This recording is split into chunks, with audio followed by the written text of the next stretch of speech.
Catherine, or Kate, as everyone in the sleepy Iowa town of Harmony Creek called her, stared out the grimy window of their cramped, aging apartment. It was on the wrong side of the tracks, a place where dreams usually went to die, not flourish. With her mom, Sarah, life was a relentless treadmill, a meager breakfast, the fluorescent lights of Harmony Creek High, a blur of homework, a hasty dinner, and then more homework until her eyes burned. They weren't destitute, not exactly. But luxury was a word from a glossy magazine, not their reality.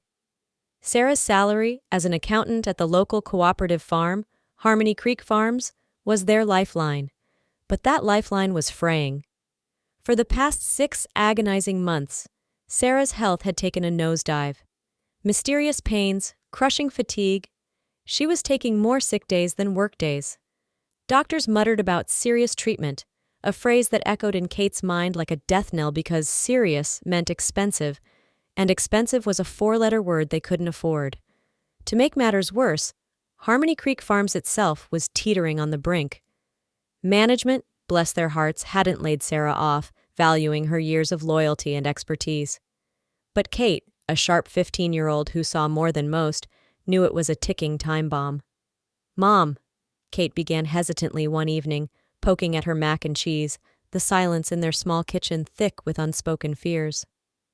Maybe you should talk to Mr. Henderson at the farm? See if they can help with the medical bills?" Sarah managed a weak smile. The lines of exhaustion etched deep around her eyes. "Oh, honey," she sighed, her voice raspy. "I've talked to them. The help they can offer, we're already getting. It'll be okay, sweetie. Don't you worry your pretty little head about it. You just focus on those grades. That's your golden ticket." Kate, despite her youth, was a dynamo. She kept their tiny apartment spotless, aced every test, and her solutions to calculus problems left her teachers speechless. Yet beneath the straight-A student was a whirlwind of energy, a tomboy who'd rather climb a tree than paint her nails, earning her comparisons to a regular little hellion from the older folks. But now, this playful spirit was crushed under the weight of adult anxieties. Watching her mother wither, knowing the farm might collapse, left her feeling utterly powerless. The world was a runaway train, and she was just a helpless passenger watching disaster approach. But Kate wasn't one to give up. A tiny spark of defiance still flickered within her. She'd find a way. She had to. This was more than just bad luck. It was a crisis, and their childhood, her childhood, was officially on hold. The air in their tiny apartment felt especially heavy, thick with the unspoken and the unbearable. The gray dawnlight barely pierced the cheap curtains of their kitchen. Sarah shifted uncomfortably on a wobbly kitchen chair, trying to find a position that wouldn't send daggers of pain through her back. Each small movement was punctuated by a soft, almost inaudible groan. Kate heard every single one, but pretended she didn't. It was a cruel charade they played, Sarah hiding her suffering, Kate pretending not to see it. But Kate saw. She saw the grimace as her mom forced herself out of bed, the agonizingly slow reach for the pill bottle on the high kitchen shelf. "Mom, you really need to rest more," Kate said gently, her voice a soft counterpoint to the clatter of the old coffee maker. She placed a steaming mug of herbal tea, their one small affordable luxury, into Sarah's trembling hands. Sarah's smile was a masterpiece of maternal deception. "I am resting, sweetie. Don't you fret so much. Everything's going to be just fine." But her eyes, those windows to her weary soul, told a different story. They screamed of exhaustion, pain, and a gnawing, hidden terror about Kate's future if she wasn't around. The thought was a constant, unwelcome guest in Sarah's mind, robbing her of sleep and peace. Days bled into a monotonous gray. Sarah dragged herself to the farm less and less, and when she did, she looked like a ghost, barely able to stand. Mr. Henderson, the farm manager, a kind man with a perpetually worried frown, valued Sarah, but even his patience was being tested. The hushed conversations in his office grew more frequent, more urgent. Kate, meanwhile, had found a new, desperate hustle. After school, she'd head to the local farmer's market, a small basket of whatever surplus eggs or vegetables she could scrounge from sympathetic farmhands, trying to add a few precious dollars to their dwindling budget. The income was pitiful, unstable. A knot of dread tightened in Kate's stomach daily. What if this all just stopped? What if they were left with nothing? The thought was a cold spike of fear in her heart. But she plastered on a brave face for Sarah. One evening, returning from a particularly bleak market day, Kate found Sarah sitting in the darkened living room. The TV was on, a silent, flickering sentinel in the gloom, but Sarah wasn't watching it. She just stared, lost. "Mom, you okay?" Kate asked, her voice barely a whisper, the unsold produce in her bag suddenly feeling like lead weights. Sarah turned slowly, her face a mask of weariness. "Yeah, honey, just a little tired." Kate sat beside her, wrapping an arm around her mom's frail shoulders. They sat in silence, the flickering TV their only companion, casting long, dancing shadows on the wall. In that moment, Kate understood. This wasn't just physical exhaustion. This was soul-deep weariness, the kind that comes from relentless worry and fading hope. "I'll do whatever it takes, Mom," Kate whispered, her voice thick with unshed tears, clutching Sarah's hand. "We'll get through this. We have to." Sarah nodded, a tear finally escaping, tracing a path down her cheek. That night, they talked for hours, whispering dreams and fears into the darkness, clinging to the embers of hope that refused to be extinguished. It was a conversation that refueled their spirits, a fragile shield against the storms to come. The Harmony Creek Farmers Market on a Saturday morning was usually a vibrant tapestry of life. Vendors hawked their wares, jewel-toned vegetables, fragrant herbs, artisanal cheeses, and, of course, farm-fresh milk and eggs. Kate had carved out a tiny niche for herself, her small, meticulously arranged stall a testament to her grit. She'd rise before dawn, help Sarah if she was able, then lug her heavy baskets to the market square. Though her setup was modest, it always drew a few customers, charmed by its cleanliness and Kate's earnest smile. She'd learned the art of the sell from snippets of overheard conversations and her own sharp intuition. Connect with the customer, smile like you mean it, and make your product sound like the best darn thing they'd ever tasted. "Morning, ma'am. Look at these beautiful eggs, fresh from Harmony Creek Farms this very morning," she'd chirp, her voice bright with forced enthusiasm, to a woman browsing nearby. Many regulars knew her now, stopping to chat, ask after Sarah, or just share a kind word. It was a delicate dance of commerce and community, a lifeline woven from small transactions and shared humanity. But not every day was a windfall. There were agonizing afternoons when Kate would stare at her unsold eggs and milk, each one a tiny stab in their already bleeding budget. On those days, she wanted to curl up on the sidewalk and weep, but she'd swallow the lump in her throat, remembering Sarah's stoic courage. Then, just when despair threatened to overwhelm, a customer would appear, the jingle of coins in her makeshift cash box, a sweet, sweet symphony of relief. Today, however, was one of those days. Dark clouds loomed, mirroring the gloom in Kate's heart. People scurried past, heads down, barely glancing at the stalls.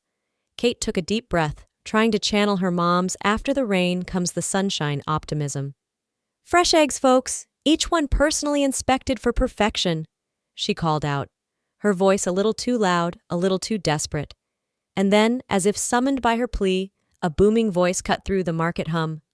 "Well now, little lady, I'll take 24 of those beauties, and a bottle of your finest milk, always the best from your stall, always so fresh." It was Grandpa Joe Peterson, a grizzled old farmer and one of her most loyal customers, buying for his sprawling family. His arrival was like a ray of sunshine. Joe, too, worked part-time at Harmony Creek Farms and knew their struggles. He made it a point to buy something from Kate every week, a small act of solidarity that meant the world. Every evening, trudging home with a few crumpled dollar bills, Kate felt a potent mix of bone-deep weariness and fierce satisfaction. Each cent earned was another tiny brick in the crumbling wall of their defenses, another day bought, another prayer whispered for a miracle they desperately needed. This daily battle on the market front line was her personal war. On the far edge of Harmony Creek Farms, Where the dilapidated fence met a sprawling field of sunflowers, stood a ramshackle outbuilding. Its wooden walls were peeling layers of ancient paint, the roof a patchwork of moss and hope. This forgotten corner was home to Silas, an old man who seemed as much a part of the farm as the soil itself. Nobody knew his last name, or much about him at all. Mr. Henderson just called him Silas. He'd appeared 5 years ago, a gaunt, haunted figure, and the farm had become his sanctuary. In exchange for a roof over his head and meager meals, Silas did odd jobs, mending fences, feeding the chickens, tending the small vegetable patch. His presence was as natural as the sunrise. Kate, with her insatiable curiosity and kind heart, had found herself drawn to the old man. Despite its humble appearance, Silas's little shed was surprisingly clean and cozy. The walls were adorned with colorful cutouts from old magazines, and in one corner sat a narrow cot with a hand-stitched quilt. Every evening, after her market ordeal and helping Sarah, Kate would sneak away for a few minutes to visit Silas. She usually found him engrossed in his secret passion, carving exquisite little wooden toys. He worked with a quiet, focused intensity, as if each miniature train or whimsical animal was an old friend he was bringing to life. A small, battery-operated lantern cast a warm glow on his gnarled hands as they coaxed intricate details from scraps of wood. "Silas, where did you learn to do that?" Kate asked one evening, marveling at a perfectly formed wooden squirrel taking shape under his whittling knife. Its tiny paws seemed almost real. He looked up, his pale blue eyes crinkling at the corners in a rare smile. "Oh, child, these old hands just remember," he said, his voice a low rumble. "Used to make 'em for my boy. A long, long time ago." His words were always tinged with a mysterious sadness, and Kate often wondered about the life he'd lived before Harmony Creek Farms. One day, watching him gently sand a half-finished doll, a wave of understanding washed over her. Each toy wasn't just wood. It was a memory, a story. "Silas," she ventured, an idea sparking in her mind as the autumn air turned crisp. What if we tried to sell a few of these at the market? I bet people would love them." The golden Iowa autumn had painted the farm in hues of amber and rust, a beautiful backdrop for her burgeoning plan. Silas paused, his hands stilling over the wood. He looked at his collection of finished toys, his calloused fingers brushing over them as if weighing their fate. "All right, little Kate," he finally said, a flicker of something unreadable in his eyes. "We can try, but only the ones I choose. Some of them are precious to me." And so, their clandestine little enterprise began. Kate would carefully arrange the charming wooden figures next to her milk and eggs, a splash of unexpected artistry amidst the farm-fresh produce. People, drawn by the unique offerings, would stop, marvel, and more often than not buy. Each sale brought not just a little extra cash, but a deep sense of accomplishment. She was helping Silas, giving his hidden art a new life, and forging a connection between generations, between a forgotten past and the fragile future they were trying to build together, one tiny wooden toy at a time. The weight of her mother's illness and Silas's shadowed past felt a little lighter in these moments. In the dusty, sweet-smelling haven of Silas's shed, surrounded by the scent of fresh wood shavings and old memories, Kate and the old man found a fragile refuge from the harsh realities pressing in on them. With every new toy that emerged from Silas's skilled hands, the bond between them deepened, a silent understanding woven through shared creativity. The toys themselves were enchanting. Wooden bears with soulful eyes, sly foxes, sturdy little steam engines, and sleek miniature cars. Each piece seemed to pulse with a life of its own, as if Silas had breathed a part of his spirit into the wood. Whether polished to a soft gleam or left in their natural rustic state, they were irresistible, catching the eye of anyone who ambled past Kate's market stall. "Silas, where do you get all these amazing ideas?" Kate asked one afternoon, her voice filled with awe as they carefully polished a newly completed batch of whimsical birds, their tiny wings poised for flight. Silas gazed out the small, grimy window of his shed, his eyes momentarily clouded with distant recollections. "They come to me in my dreams, child," he murmured, his voice barely above a whisper. In my dreams, I see a world where every creature lives in harmony, where there's no pain, no loneliness. I try to bring a little piece of that world into these toys. Kate listened, spellbound. His words were like an incantation, conjuring a vision of that magical, peaceful place. When she held one of his finished creations, a perfectly carved rabbit or a stout little tugboat, it truly felt like she was holding a tangible piece of another, better reality. The toy sales were astonishingly good. Customers returned, eager for new additions, sometimes even placing special orders, describing their own dream toys for Silas to bring to life. Kate and Silas, the unlikely duo, became a quiet sensation at the Harmony Creek Farmers Market. Though the profits weren't enough to solve all their problems, they made a crucial difference, enough for Sarah's increasingly expensive medication, enough to ensure Silas had a little more than basic sustenance. For Kate, it was far more than a side hustle. It was a shared act of creation, a small beacon of hope that cast a warm, almost magical glow around them. One crisp autumn evening, as the leaves swirled like golden confetti, Kate and Silas sat on the stoop of his shed, watching the sunset paint the Iowa sky in fiery hues. Silas held an unfinished figure in his hands, a magnificent wooden stag with intricately carved antlers. "This one," he said softly, his gaze fixed on the distant horizon. "This one, I think I'll keep. This stag. It reminds me of the forests of my youth, the best years of my life." Kate looked at him, a lump forming in her throat. She understood. Each toy was a story, a whisper from Silas's soul, shared with the world through his art. And these stories, in the hands of those who bought them, began new chapters, living new lives. The burden of their troubles felt for a fleeting moment a little easier to bear. The next market day dawned bright and clear, a perfect Iowa autumn Saturday.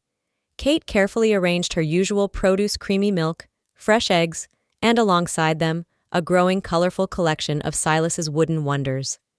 In recent weeks, these little masterpieces had started to attract more attention than she'd ever dared to hope.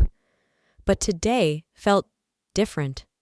The sunshine seemed to bless her stall, and a steady stream of people, invigorated by the crisp air, flowed through the market, their wallets seemingly a little looser. The first sale was a harbinger of good things.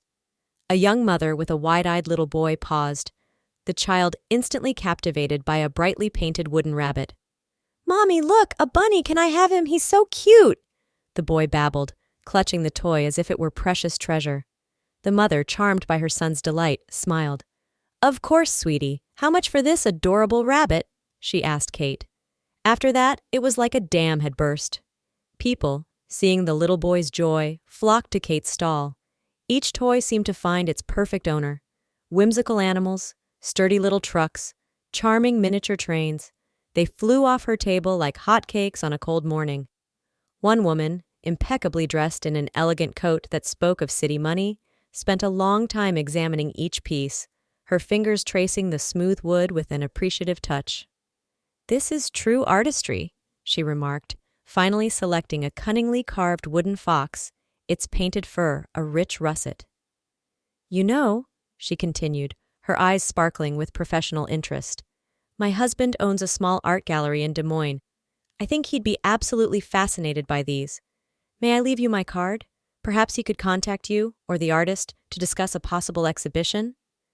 Kate, stunned into near silence, could only nod dumbly and accept the crisp business card. An exhibition? In a real gallery? It felt like a dream. This day was transforming into something far beyond a successful market run. It felt like a door creaking open, a glimpse of a future she hadn't dared to imagine for Silas, for her mom, for herself. As evening approached and the market crowd thinned, Kate counted her earnings, her heart overflowing. Joy, disbelief, and a thrilling surge of excitement at the possibilities ahead warred within her. On her way home, her steps lighter than air, she detoured to Silas's shed, bursting to share the incredible news. The old man listened, a slow, wondering smile spreading across his weathered face. "Well now, little Kate," he chuckled, a rare sound of pure delight. "It seems these old hands still have a trick or two left. These toys, They weren't just made for nothing. They have a story to tell, and maybe, just maybe, a bigger audience is ready to listen.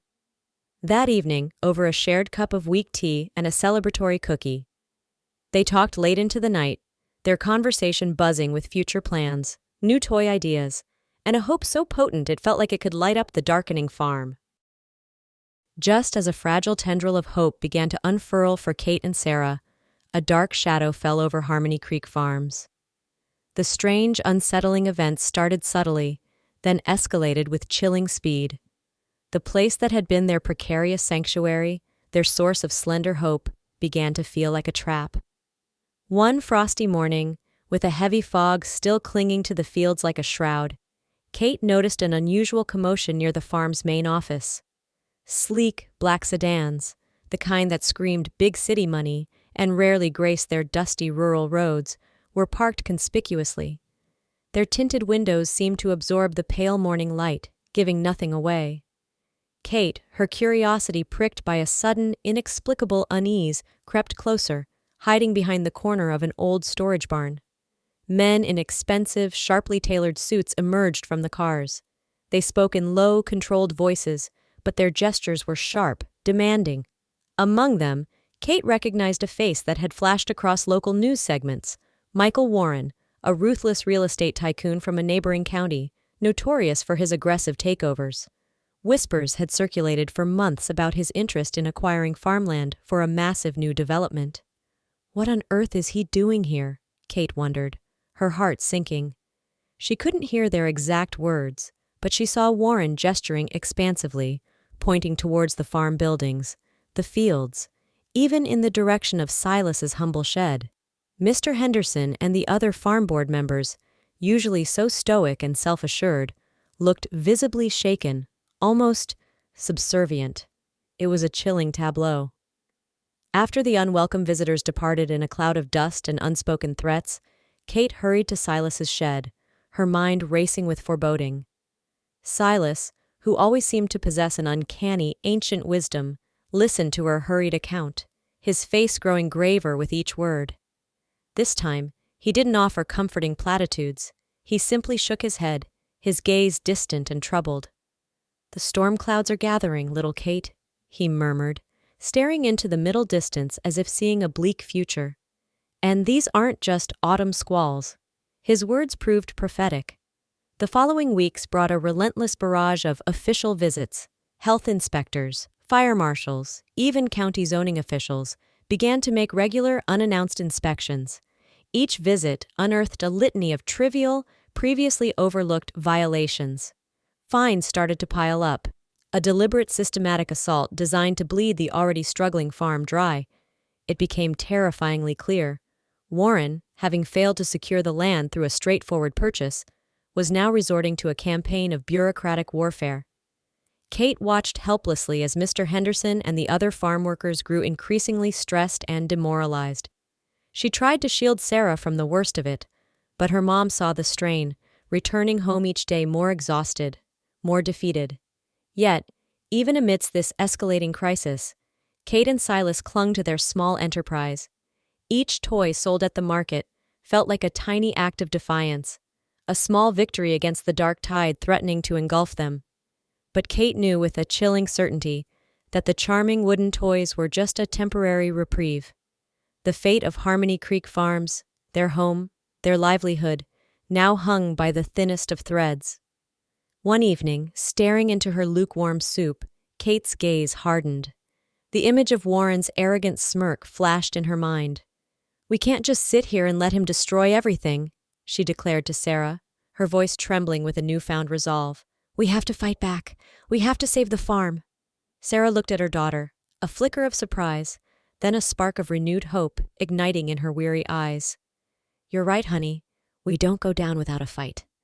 The battle lines were drawn. Miles away, in a steel and glass tower that scraped the Des Moines skyline, Mike Warren surveyed his kingdom. To him, the world was a giant chessboard, and every acquisition, every deal, was a calculated move towards ultimate victory.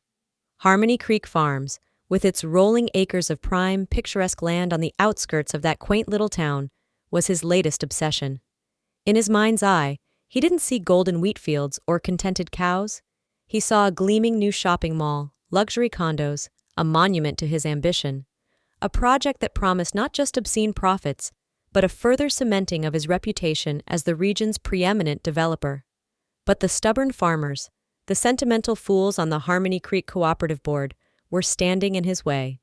They refused to sell, clinging to some outdated notion of community and heritage.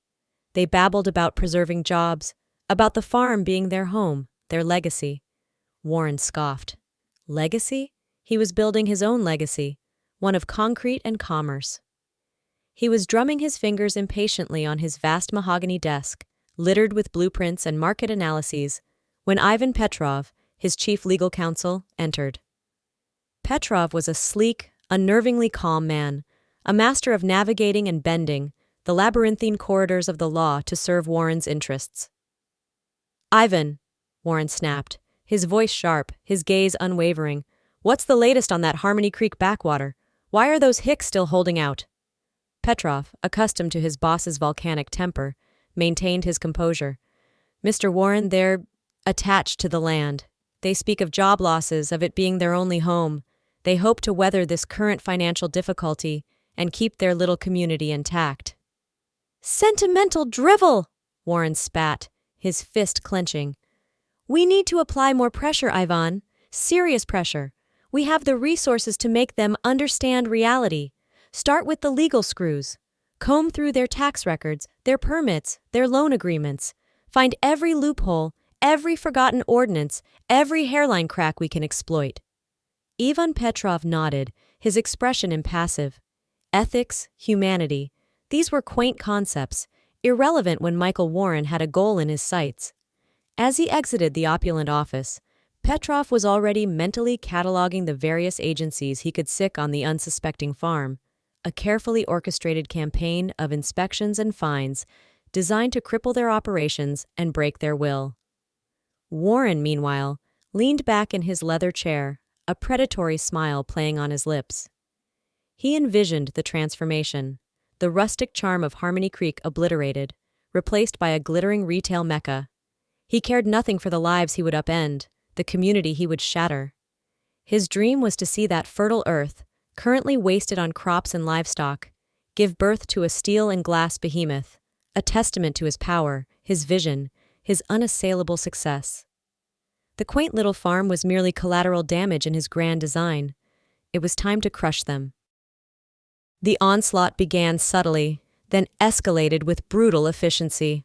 Following Michael Warren's decree, Harmony Creek Farms found itself besieged. Departments that had once operated with a quiet rhythm were now thrown into daily chaos by a relentless parade of inspectors. Each conversation with these stern-faced officials, armed with clipboards and arcane regulations, inevitably ended in a new list of alleged violations, fresh fines, or demands for costly, often nonsensical, upgrades. It felt like a deliberate, suffocating strangulation. Kate and Sarah faced the daily barrage with dwindling reserves of strength. Sarah, her face a mask of exhaustion, waded through mountains of paperwork, her nights consumed by trying to decipher complex legal jargon and respond to impossible deadlines. Her health, already fragile, deteriorated further under the relentless stress, but she refused to take a full medical leave. "If I go, Kate, who will fight this?" she'd whisper, her voice hoarse with fatigue and defiance. "They're counting on us to break." One bleak morning, as Kate was helping Sarah sort through yet another threatening letter, a sharp knock echoed through their small apartment. A local police officer stood on their doorstep, his expression grim, accompanied by a stony-faced county inspector. "Ma'am, Miss Miller," the officer began, his voice devoid of its usual small-town friendliness. "We have an order to inspect your personal storage related to farm produce sales." He avoided her gaze, clearly uncomfortable. The inspection of their tiny pantry and refrigerator was a humiliating farce, lasting hours and culminating in a citation for improper labeling of goods intended for potential resale, a ludicrous charge for the few jars of jam Kate had made. It was a war of attrition, designed to grind down the farm workers' morale, to shatter their spirit. Kate saw her mother return from the farm each evening more gaunt, more haunted. They'd sit in the dim kitchen, nursing lukewarm tea, Sarah's voice a low murmur as she recounted the day's fresh indignities. Yet even in the depths of her weariness, a spark of her mother's indomitable spirit still flickered. "We can't let that monster Warren take our home, Kate," Sarah would say, her grip tightening on her mug until her knuckles were white. "This isn't just a job. It's our life. It's our land." A new, steely resolve began to harden within Kate. She was no longer just a worried daughter. She was a soldier in this fight. That evening, she sought out Silas in his shed. "Silas," she said, her voice low but firm, "we need to do more. We need to rally everyone." The old man, his eyes reflecting a deep sadness, but also a flicker of pride in Kate's courage, nodded slowly. "A petition, child," he suggested, his voice a gravelly whisper. "The voices of many can sometimes shout louder than the threats of one rich man." Together, they spent the next few days tirelessly canvassing. They spoke to every farm worker, every concerned neighbor, every shop owner in Harmony Creek whose livelihood was indirectly tied to the farm. They explained the predatory tactics, the looming threat of Warren's bulldozers. The response was overwhelming. The community, which had seemed cowed and apathetic, suddenly roared to life, a wave of solidarity rising to meet the challenge. Armed with hundreds of signatures and the fierce collective will of Harmony Creek, Kate and Sarah prepared for the next brutal round. They were exhausted, scared, but no longer alone. The fight for Harmony Creek Farms had just become personal for the entire town. The pressure cooker that was Harmony Creek Farms finally exploded. Despite the petition, despite the community's outcry, despite Sarah's tireless efforts to navigate the bureaucratic minefield, Michael Warren's relentless campaign of attrition proved too much. The fines became insurmountable, the regulations impossible to meet. The farm, the very heart of their small town, was bleeding out. One evening, Kate returned from a sparsely attended farmer's market, the few dollars in her pocket a pitiful bulwark against their mounting debts. Silas's toys, once a source of such hope, now sat largely unsold. Sarah met her at the door, her face a ruin of despair Kate had never witnessed before. The fight had gone out of her. "Kate," Sarah began, her voice a dead, flat monotone, each word seeming to cost her an immense effort. I think it's time for desperate measures." Kate's blood ran cold. She braced herself for the inevitable. "We can't go on like this, honey," Sarah whispered, tears finally breaching her carefully constructed dam of composure. "I see you struggling, fighting a battle that isn't yours to fight. This isn't the life I wanted for you. Maybe we should just sell to Warren, pay off the debts, start over somewhere else. Anywhere else." "No!" The word burst from Kate, raw and fierce. A desperate, wild surge of defiance, the last stand of a cornered animal, rose within her. "No, Mom, we can't let him win. Not like this." But even as she spoke, she knew. The fight was over. Warren had won. The official notice came a week later. Harmony Creek Farms was to cease operations immediately. The news ripped through the community like a shockwave, leaving devastation and disbelief in its wake. Workers were laid off, families faced an uncertain future, and the farm itself, once vibrant with life, fell silent, a ghost of its former self. Kate felt a crushing weight of defeat. Sarah's health took a sharp turn for the worse, the stress pushing her already weakened body to its limits. Medicine was critical, and their money was almost gone. Driven by a desperate urgency, Kate returned to the near-empty farmer's market one last time. She laid out the few remaining farm goods and Silas's unsold toys. Among them was the magnificent wooden bear, the one Silas had been so reluctant to part with, the one he'd held onto as a piece of his soul. He hadn't argued when Kate told him they needed to sell it. He understood their dire straits. The market was a grim, desolate place. Then, a black sedan pulled up. Michael Warren emerged, flanked by his smirking aides, surveying his newly conquered territory, already planning its demolition. A hot, uncontrollable rage surged through Kate. This man, this vulture, who had destroyed their lives, their community, now strutted around as if he owned the very air they breathed. Her vision tunneled. Without thinking, she snatched the heavy wooden bear from her table. Her arm whipped back, and she hurled it with all the fury and despair that consumed her. The bear arced through the air, a missile of righteous anger, and struck Warren squarely on the shoulder. He staggered, more in surprise than pain. He turned, his eyes, cold and hard, meeting Kate's blazing gaze. Then he looked down, picked up the wooden bear. He examined it, his expression shifting from anger to a strange, unreadable confusion. "Where?" he asked, his voice suddenly hoarse, his eyes fixed on the intricate carving. "Where did you get this?" Kate, still trembling with adrenaline, spat out her answer. "It's from Silas, the old man who worked at the farm. He made them with love, with hope. And you destroyed everything we cared about." Warren didn't seem to hear her accusations. He just stared at the bear, a flicker of something, a memory, dawning in his eyes. "My father," he whispered, almost to himself, his voice cracking. "My father used to make toys just like this, before he disappeared. This bear, this is his work." He looked up at Kate, his composure shattered, a raw, desperate emotion replacing his usual arrogance. "This old man, Silas, where is he? I have to see him, now!" The once bustling Harmony Creek Farms was now a ghost town. Empty stalls, silent fields, and the decaying outbuildings stood as grim monuments to a life brutally extinguished.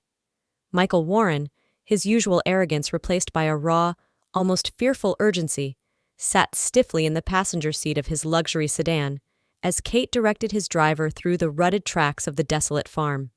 His mind was a whirlwind, the wooden bear clutched tightly in his hand like a sacred relic.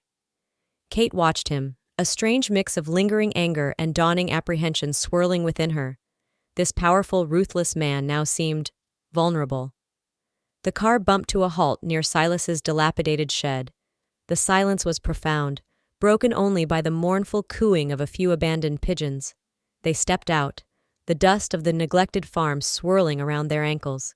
Silas was there, a solitary figure moving slowly amongst the overgrown vegetable patch, scattering a handful of seeds for the birds, his shoulders slumped, the weight of the world seemingly upon them. "Silas!" Kate called out gently, approaching him. The wooden bear held out like an offering. "It's me, Kate. Remember this bear? I tried to sell it at the market, but then something incredible happened." Silas looked up, his eyes, usually so distant, slowly focusing on Kate, then on the bear in her hand. He took it, his gnarled fingers tracing the familiar curves, a flicker of understanding, then deep sorrow, crossing his weathered face. He glanced towards the black car, where Warren still sat, his face pale, seemingly unable to move. "That man," Kate continued, her voice trembling with a mixture of awe and trepidation. "The one in the car? He recognized the bear. He said his father used to make toys just like it." Silas's gaze shot towards the car, his eyes narrowing, then widening in disbelief. It was as if he were trying to pierce through years of grime and pain, to resurrect a long-buried memory. Suddenly, a jolt, like a lightning strike, coursed through him. His face, already pale, turned ashen. He took a staggering step forward, one hand clutching at his chest. My son?" he gasped, the words a choked whisper, his eyes locked on the figure in the car. Then his strength failed him. He crumpled to the ground. "Silas!" Kate screamed, rushing to his side. Warren, jolted from his stupor by the cry and the sight of the old man collapsing, flung open the car door and scrambled out. He ran, his expensive shoes stumbling on the uneven ground, his heart hammering against his ribs like a trapped bird. He reached Silas just as Kate was frantically trying to rouse him. Dad, can you hear me?" Warren cried, his voice cracking with a pain decades in the making. He dropped to his knees beside the fallen man, his hands hovering, unsure, terrified. The Tycoon, the destroyer, was gone. In his place was only a lost son, face to face with a ghost from his past, a past he thought long dead and buried. The sins of the father and the son had come home to roost in the dust of Harmony Creek. The sterile white of the hospital room swam into Silas's vision. He felt weak, a dull ache in his chest, but the fog in his mind was clearing. He was alive. For a moment, he thought it had all been a terrible nightmare, but a soft touch on his hand, a gentle voice, pulled him back to reality. "Good morning, Mr. Silas. How are you feeling?" a kind-faced nurse asked, her smile professional, yet warm. Where am I?" Silas rasped, his voice thin and papery. "You're in Harmony Creek General," she explained calmly. "You had a heart episode. We've stabilized you, and you're on the mend. You need rest, but don't worry, you're going to be fine." She adjusted his IV drip, her movements efficient. Silas closed his eyes, a wave of relief washing over him. When he opened them again, his gaze fell on the small bedside table. There, incongruously, sat the wooden bear, a silent sentinel, next to a bowl of brightly colored fruit. The sight of the bear stirred a whirlwind of memories, but before he could fully process them, the door creaked open. Michael Warren stood hesitantly in the doorway, Kate hovering beside him, her eyes shining with a mixture of joy and relief. "Dad?" Michael whispered, his voice thick with emotion. Silas's own eyes welled up. He raised a trembling hand. "Son." Warren crossed the room in 3 quick strides, sinking to his knees beside the bed, gently taking his father's outstretched hand. He buried his face in the thin hospital blanket, and a sob escaped him. I thought you were gone. I've looked for you for so long, Dad," he choked out. "And you, my boy," Silas whispered, his voice weak but filled with an overwhelming love. "I never thought I'd see you again." Kate, witnessing this profoundly moving reunion, couldn't hold back a watery smile. This was more than just a father and son finding each other. It was a miracle, a chance for healing, for redemption. She quietly slipped a crisp apple into Silas's hand from the fruit bowl. "I'll leave you two," she said softly, winking at Silas. "You have a lot to talk about." Leaving the hospital, Kate felt a lightness she hadn't experienced in years. The world seemed brighter, and indeed, a new dawn was breaking over Harmony Creek.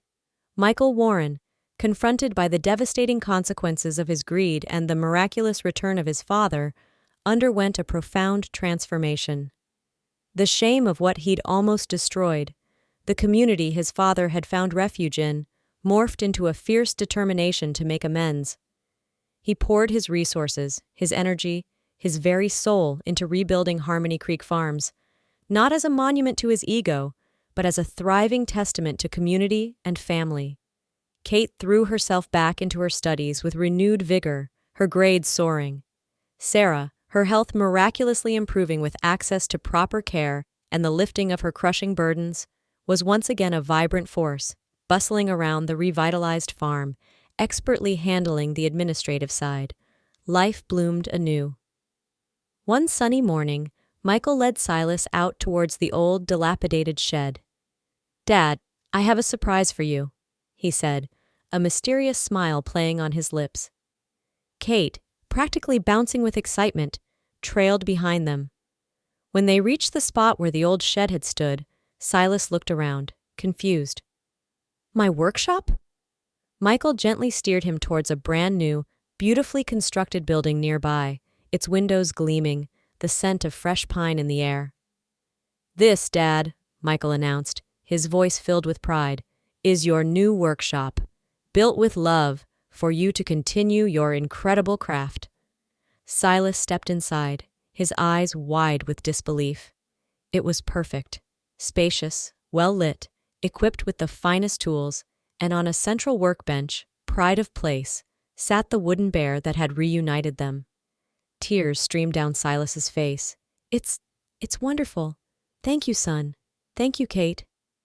In the evenings, after the farm work was done, Silas began teaching Kate and a humbled Michael the art of woodworking.